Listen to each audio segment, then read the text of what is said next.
Welcome back to Mr. Ace Math. This lesson's on sample spaces. Some stuff you should know before you begin are the basics of probability. So make sure you know that and let's get started. First of all, what are sample spaces? A sample space is the set of all possible outcomes from more than one event. I want to make sure I clarify that outcomes and events are two different things. They're related to each other, but they are not interchangeable. Saying an event is not the same exact thing as saying an outcome. For example, let's talk about flipping a coin. The flipping of the coin is the actual event. It's what's actually happening, the act of doing something. That's our event. Well, what could we get from flipping a coin? We could land on heads or tails. These are our outcomes. These are the possible results from the event. And therefore, the set of heads and tails, this as a set, heads and tails, is our sample space because it lists a complete set of possibilities from our event. How about rolling a number cube? Well, rolling a number cube is our event. It's what's happening. It's what we're doing. Well, what can happen when we roll a number cube? What can we land on? We can land on 1, 2, 3, 4, 5, or 6. Those are our outcomes. It's the possible results from the event. From rolling our number cube, that's our event, we can get the outcomes, which are 1, 2, 3, 4, 5, and 6. The set of all of the possible outcomes is our sample space. So this set here is our sample space for rolling a number cube because it's the complete list of possible outcomes. And how about if we had some tiles that spelled out the word shades? Well, the tiles are our events, because that's what's happening. We have these tiles here in which we can turn to get the letters. Well, what are our outcomes? SHADES. These are our possible outcomes because they are the possible results from the event. And this here together as a complete list, as a complete set, is our sample space because this is the complete set of possibilities from when we're turning our tiles. Let's say we're talking about more than one event. When we're talking about more than one event, there are some things that you should be very, very comfortable with. The first is a tree diagram. A tree diagram is used to determine the sample space for more than one event. The counting principle. The counting principle tells us how many total outcomes are possible. So the difference between a tree diagram and the counting principle is that the tree diagram tells us the sample space, and the counting principle tells us how many outcomes are possible. So this gives us what the outcomes are, and this gives us how many outcomes there are. They're two different things. If we ask for what outcomes are possible, we would use a tree diagram. But if we're just asking how many outcomes are possible, we could use the counting principle. And the counting principle basically just tells us to multiply the number of possible outcomes from each event, and that will give us a total number of outcomes possible. For example, let's use a tree diagram and the counting principle to help us when we're talking about flipping a coin twice. So we're talking about flipping a coin twice.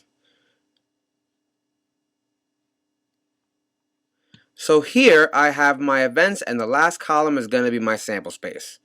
This first coin represents my first flip. And let's use the counting principle to start to tell us how many outcomes will be in our sample space. Well, how many outcomes are there for flipping a coin the first time? That's going to be 2. One possible outcome is heads and the other is tails. How about for the second flip? Again, that's just going to be 2. Again, heads and tails. And the counting principle says to multiply the outcomes for each event. So I've got 2 times 2, and that gives me 4. So my sample space is going to consist of 4 outcomes. Now we're going to make the tree diagram, and that's going to tell us what those outcomes are. So this space here, this area, is going to be for our outcomes. Well, what are the outcomes for the first flip? That's going to be heads and tails. Are there any other outcomes? No, not at all. But now for the second flip, I can still get heads or tails. If I landed on heads for the first flip, I can still get heads or tails for my second flip. And what if I landed on tails? What could I get for the second flip? Well, that second flip of the coin isn't affected by the first, so I can still get heads or tails. Now when I'm making the last column to my sample space, I'll look at my first outcome and my second outcome, and that's going to give me a new outcome. This outcome is going to be heads, heads. And the outcome represents what I got for my first flip and what I got for my second flip. Together, this is one outcome. My next outcome is going to be heads, tails, because I got heads for my first flip and tails for my second flip. My third outcome is going to be tails, heads, because I got tails for my first flip and heads for my second flip. And my last outcome is going to be tails, tails, because I got tails for my first flip and tails for my second flip. So these are my 4 outcomes in my sample space. The first outcome is heads, heads. The second outcome is heads, then tails. The third outcome is tails, then heads. And the final outcome is tails, then tails. So that is my sample space for flipping a coin twice. How about if I roll a number cube and then flip a coin? Well, let's use our counting principle first to see how many outcomes are possible. Well, how many outcomes are possible for rolling a number cube? Well, there's 6 sides, so there's 6 possible outcomes. And how about for flipping a coin? Well, that could be heads or tails, so that's going to be 2.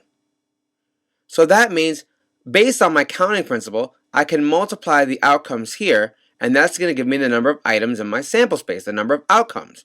So 6 times 2 is 12, so I should have 12 outcomes in my sample space.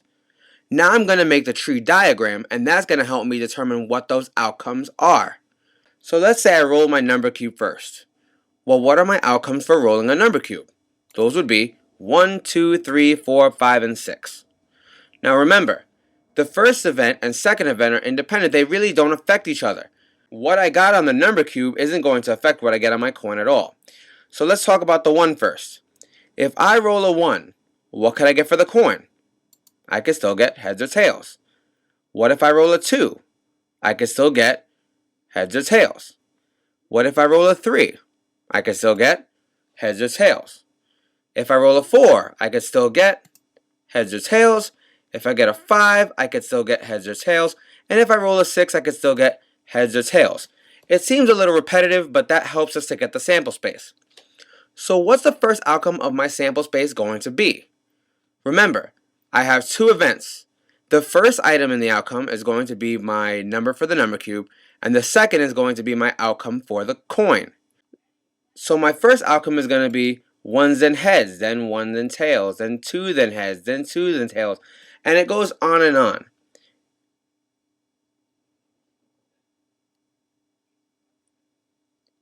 And as you can see, now I have my 12 items in my sample space. My first outcome is 1 then heads, my second is 1 then tails, then 2 then heads, then 2 then tails, then 3 then heads, then 3 then tails, and this is my entire sample space. And we still have our 12 outcomes, which makes sense, because according to our counting principle, that's what we were supposed to get. And what about here when I have 2 different events? My first event is spinning a spinner lettered ABC, and my second spinner is a spinner with the colors blue, green, and red. Well, how many outcomes are possible for my first event? I can get the letters A, B, or C, so there are 3 outcomes here, so that's 3. And how many outcomes for my second spinner? Well, I have 3 colors I can select from, blue, green, and red, so that's 3 outcomes there. So how many outcomes am I going to have in my sample space? Remember, the counting principle says that we multiply the number of outcomes for each event to find out how many will be in our sample space.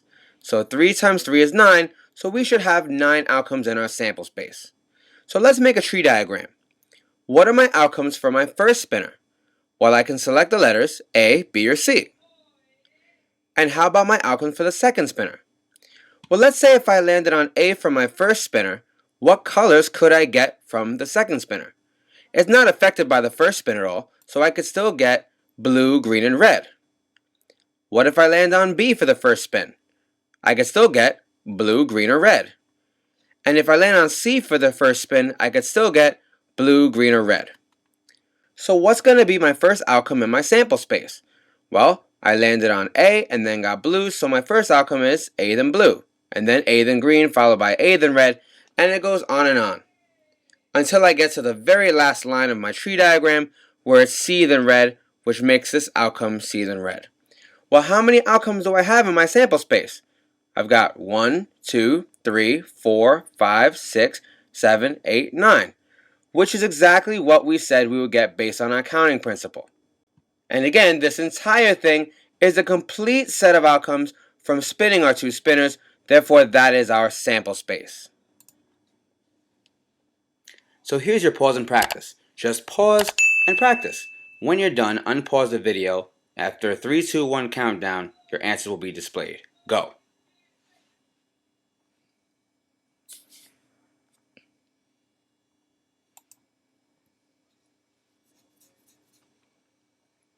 So let's go over our answers. Number 1 is 32 possible outcomes. Number 2 is 216 possible outcomes. Number 3 is 50 different ways. And number 4 is 48 different ways. So here's your pause and practice. Just pause and practice. When you're done, unpause the video. After a 3, 2, 1 countdown, your answer will be displayed. Go.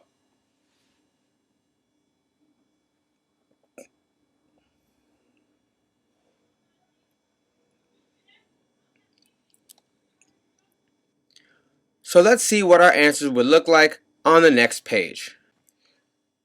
Okay, so for number 5, we said that we flipped the coin 3 times. Here's flip 1, flip 2, and flip 3. Well, let's start with our counting principle. How many outcomes are going to be in our sample space? For flipping the coin the first time is 2 outcomes. For flipping the coin the second time is 2 outcomes. And flipping the coin the third time is 2 outcomes. So we've got 2 times 2 times 2, and that's going to give us 8. Because 2 times 2 is 4, and 4 times 2 is 8, so we should have 8 outcomes in our sample space. Each outcome in our sample space is going to have 3 items in it. One for the first flip, one for the second flip, and another for the third flip. So let's start with our first event, flipping the coin the first time. What are the outcomes for this flip of the coin? The first one. Well, that would be heads or tails. If we landed on heads, we'll go to the second event, which is going to give us either heads or tails. And if we landed on tails, we could still get heads or tails. So if we landed on heads for the first flip, and we landed on heads for the second flip, we could still land on either heads or tails for the third flip. But if we landed on heads for the first flip, and tails for the second, we could still land on either heads or tails for the third flip. And the same thing applies here. If we landed on tails for the first flip and heads for the second flip, we could still land on either heads or tails for the third flip. And the same applies here. If we had tails for the first flip and tails for the second flip, we could still land on heads or tails for the third flip. And when we create our sample space, we just go straight across. Our first line is heads, then heads, then heads. And we'll keep going all the way across until we get to our bottom line, which is tails, then tails, then tails, which is our last outcome in our sample space. So our sample space has 1, 2, 3, 4, 5, 6, 7, 8 outcomes, which is exactly what we said we should get based on our counting principle. And number 6 says, what happens if we flip a coin and a spinner colored orange, yellow, and blue? So our first event is flipping the coin, and our second event is spinning this spinner here. Well, how many outcomes are we going to have in our sample space? Remember, we can use a counting principle to help us find out what that is. Well, there's 2 outcomes for the first event and 3 outcomes for the second event. That means that we're going to have 6 outcomes in our sample space, because 2 times 3 is 6. Now let's make our tree diagram to see what those outcomes in the sample space actually are. Well, what are the outcomes for our first event? Flipping a coin will get 2 outcomes, heads or tails. Now, if we land on heads for the coin, what can we still get for our spinner? We can still get orange, yellow, or blue. How about if we land on tails? What colors could we get on our spinner? Well, the coin has no effect on what we're going to get for the spinner, so we're still going to get orange, yellow, or blue. So our first outcome in our sample space is going to be heads, then orange. Our second outcome is going to be heads for the coin and yellow for the spinner. And our third outcome is going to be heads for the coin and blue for the spinner. Our fourth outcome, since we're done with all the outcomes for heads, we then go to our outcome for tails, and our outcomes are going to be tails and orange, so we'll land on tails for the coin and orange for the spinner, tails for the coin and yellow for the spinner, and tails for the coin and blue for the spinner. And just like we said, we ended up with 6 outcomes in our sample space. Heads then orange, heads then yellow, heads then blue, tails then orange, tails then yellow, tails then blue. So these are the outcomes for our sample space when we flip the coin and spin this spinner. So let's review this lesson. The set of all possible outcomes of an event is called the sample space. The process of what is happening, for example, flipping a coin, rolling a number cube, etc., is called an event. The possible results of an event are called the outcomes. In order to find the number of outcomes possible from conducting more than one event, you can use the counting principle. To use the counting principle, you must blank the number of outcomes from each event. Multiply. In order to find the actual list of outcomes from more than one event, you can use a tree diagram. Don't forget to like, share, and subscribe. And thanks for using Mr. Ace Math. Don't just pass math, ace it.